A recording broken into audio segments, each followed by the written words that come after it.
Hello everyone, welcome है MBA करने की आज की क्लास में। आज का ग्रामर का टॉपिक है प्रीपोजिशन का। ठीक है, देखिए, it is a word placed before noun और प्रोनाउन डिनोट्स द पर्सन और thing referred by it has something else. ठीक है, मतलब प्रीपोजिशन ये होता है जो नाउन और प्रोनाउन के पहले रखते हैं ताकि आप उसको यूज़ कर सको। ठीक है, मतलब सॉरी, इसको क्वालिफाई कर सको। नेक्स्ट देखिए, kinds of preposition. There are 4 types of preposition: simple, compound, phrasal और पार्टिसिपल। ये 4 प्रीपोजिशन होते हैं, सिंपल, कंपाउंड और फ्रेजल। नेक्स्ट है पार्टिसिपल। ठीक है, अब देखिए नेक्स्ट है सिंपल प्रीपोजिशन। अब सिंपल प्रीपोजिशन क्या होता है? These are one words type preposition, मतलब इनमें वन वर्ड होते हैं, वही प्रीपोजिशन का एक्ट करते हैं, मतलब they can act as an preposition. ठीक है, अब देखिए, अब इसमें क्या क्या आता है? इसमें आएगा आपका at, in, from, of, from, on, out, till, to, up, with, through, एक सेकेंड, डाउन, बाई, है ना। इतनी चीज़ें आ गई इसमें। नेक्स्ट है कंपाउंड प्रीपोजिशन। देखो, कंपाउंड का क्या मतलब होता है ना, this preposition make adding A and B, मतलब ये जो प्रीपोजिशन होते हैं ये बनते हैं किसी वर्ड के आगे अ लगा देने से या फिर बी लगा देने से। इसको बहुत ध्यान से समझना, किसी वर्ड के पहले अ या बी लगा देने से, बी ई बी लगा देने से कंपाउंड प्रीपोजिशन बन जाता है। ठीक है, अब देखिए कैसे, जैसे अबाउट, देखिए BOUT था, इसके पहले हमने आ लगाया। नेक्स्ट है अलोंग, ये देखो अ, लॉन्ग के पहले आ लग गया। एमडिस्ट, इसके पहले भी आ लग गया। Among, a, aloud, beside, side का BE साइड, बिलो, है ना, beneath. Next between, beyond, inside, outside, with in, without, underneath.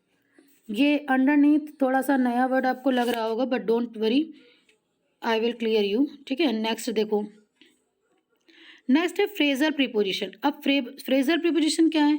These preposition are generates after adding 2 or more than 2 words, मतलब फ्रेजल हैं, 2 वर्ड को ऐड करके आप phrasal preposition को पा सकते हो। जैसे कौन कौन से हैं?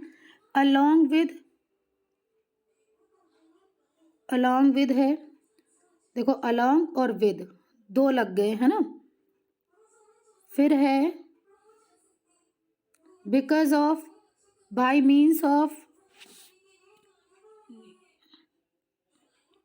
by means of, for the sake of, in favor of, with, in accordance with, in addition to, in case of,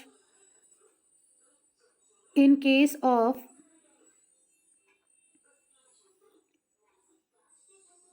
और है, एक second, in course of, with reference to, with regard to, respect to, in place of, in spite of, owing to, in comparison to, instead of, according to. ये आपके phrasal हो गए। ठीक है, next देखो participle preposition. When in a sentence present participle is used without noun and pronoun, then present participle acts as an preposition. मतलब participle है और वो मतलब नाउन प्रोनाउन के बिना काम कर रहा है, तो उसको हम प्रीपोजिशन की तरह मानेंगे। जैसे concerning, pending, regarding, considering, touching. एक इसका एक एग्जांपल देखो, जैसे एक एग्जांपल मैं लिखूं, सपोज मैंने लिखा pending inquiry, pending inquiry, pending inquiry into the matter, into the matter, है ना। Pending inquiry into the matter, he was transferred from the office, he was transferred from the office. अब इस case में ये जो word है pending, ये noun और प्रोनाउन की तरह काम नहीं कर रहा है ना, मतलब किसी चीज़ का सब्जेक्ट नहीं है, तो ये क्या हो जाएगा, ये आपका यहाँ पर प्रीपोजिशन हो जाएगा। भाई अगर ये सब्जेक्ट की तरह काम कर रहा हो तो ऑब्वियस सी बात ये नाउन या प्रोनाउन कंसीडर किया जाता है, बट ये सब्जेक्ट तो है नहीं। Pending inquiry into the matter, subject आपका कहाँ से स्टार्ट होगा, he was transferred from the office, है ना। तो ये यहाँ पर आपको प्रीपोजिशन की तरीके काम करेगा। नेक्स्ट देखो, typical preposition, typical position of preposition, ये बहुत इंपॉर्टेंट है। रूल नंबर 1 देखो, when interrogative pronoun act as an object then preposition will be added at last. मतलब अगर कोई इंटेरोगेटिव प्रोनाउन है, अब इंटेरोगेटिव प्रोनाउन क्या क्या होते हैं भाई, व्हाट, व्हेन, वेयर, है ना, जैसे व्हाट है, व्हेन है, वेयर है, ये सब क्या है, ये इंटेरोगेटिव प्रोनाउन है। तो जब ये सब आ जाए, है ना, और लेकिन ये एक ऑब्जेक्ट की तरह काम कर रहे हो, एक ऑब्जेक्ट की तरह काम करेंगे, तब प्रीपोजिशन लास्ट में यूज होगा। बहुत ध्यान से इसको सुन देखना। ए नंबर है, what are you thinking of, what are you thinking of, ये जो ऑफ है ये एक्चुअली किसके लिए लगा है, ये वॉट के लिए लगा है। वॉट आपके यहाँ पे किस तरह काम करेगा, एक ऑब्जेक्ट की तरह काम करेगा वॉट। एक क्या है, ये ऑब्जेक्ट है। What are you thinking of मतलब तुम किस बारे में सोच रहे हो, किसके बारे में सोच रहे हो। तो हमें वॉट का भाई ऑब्जेक्ट क्या होता है, जब आपको क्या का या किसी का रिप्लाई मिल जाए वही ऑब्जेक्ट होता है। इसको मॉडिफाई कौन सा वर्ड कर रहा है, ऑफ। अब अदरवाइज अगर पार्ट्स ऑफ स्पीच व्हाट का देखो तो ये क्या है, ये है आपका इंटेरोगेटिव प्रोनाउन। ये क्या है, इंटेरोगेटिव प्रोनाउन। यानी इंटेरोगेटिव प्रोनाउन जब ऑब्जेक्ट का काम कर रहा हो तब वो प्रीपोजिशन एट लास्ट लगता है, ठीक है। इसी तरह नंबर 2 बी नंबर देखो, what is she carrying for, है ना, यहाँ पर भी क्या आ गया, व्हाट, है ना। तो ये जो व्हाट है ये आपका इंटेरोगेटिव प्रोनाउन है, बट ये ऑब्जेक्ट का काम कर रहा है शी कैरिंग फॉर के लिए। अगर हमको इसका रिप्लाई मिल जाए कि वो क्या लिए हुए है तो वो हमें ऑब्जेक्ट नहीं मिल जाएगा, यानी ऑब्जेक्ट का काम क्या कर रहा है, व्हाट, इसके लिए यहाँ फॉर का यूज़ हुआ। तो ये प्रीपोजिशन लास्ट में लगती है, ठीक है। पॉइंट बस ये था समझाने का कि अगर interrogative pronoun act as an object then preposition will be added at last, ठीक है, बस इतना पॉइंट है। नेक्स्ट देखो, rule number 2, when relative pronoun acts as an object then preposition will be added at last, ठीक है। अब देखो यहाँ पर क्या है कि रिलेटिव प्रोनाउन, देखो एक चीज़ यहाँ पे स्किप है, इसको आप ऐड कर लो।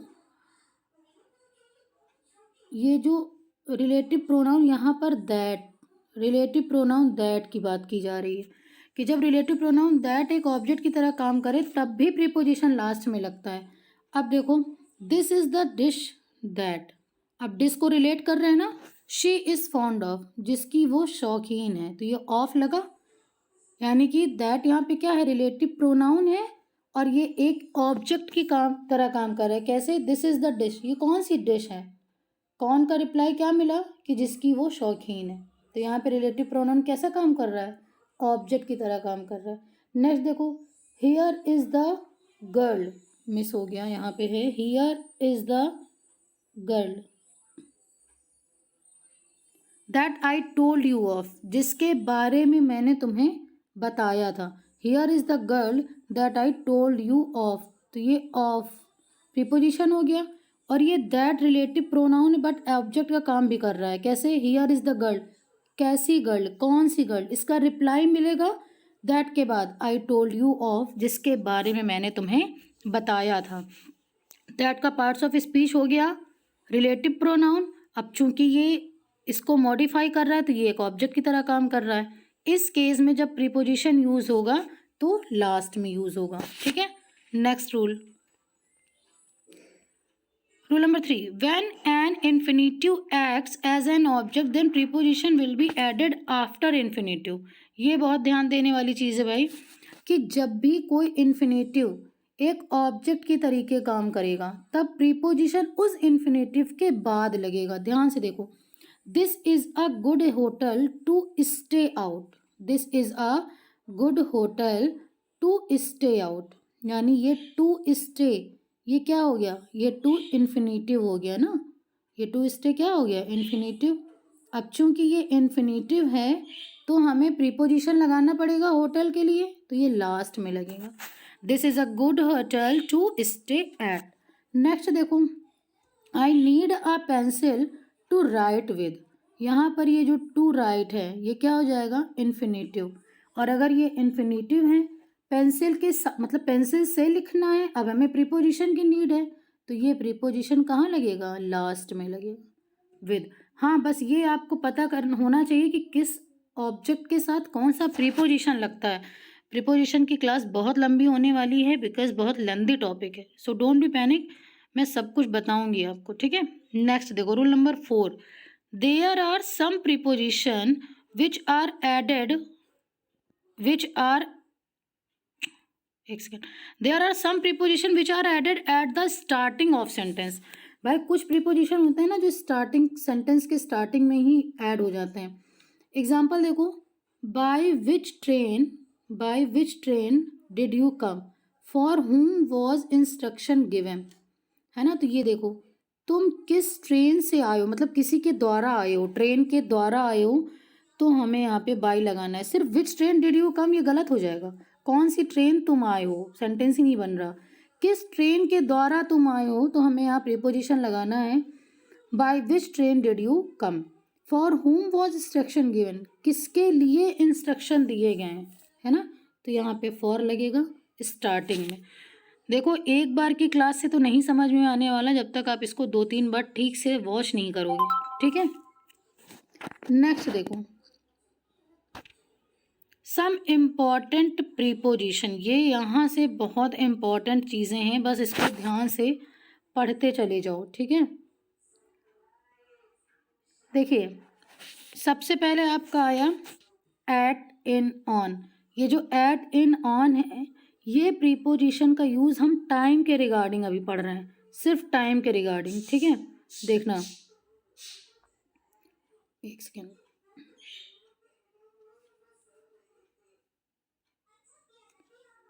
जैसे लिखा है एट, इन और ऑन, 3 जगह लिखा है, एक एट है, फिर इन है, फिर ऑन है ना।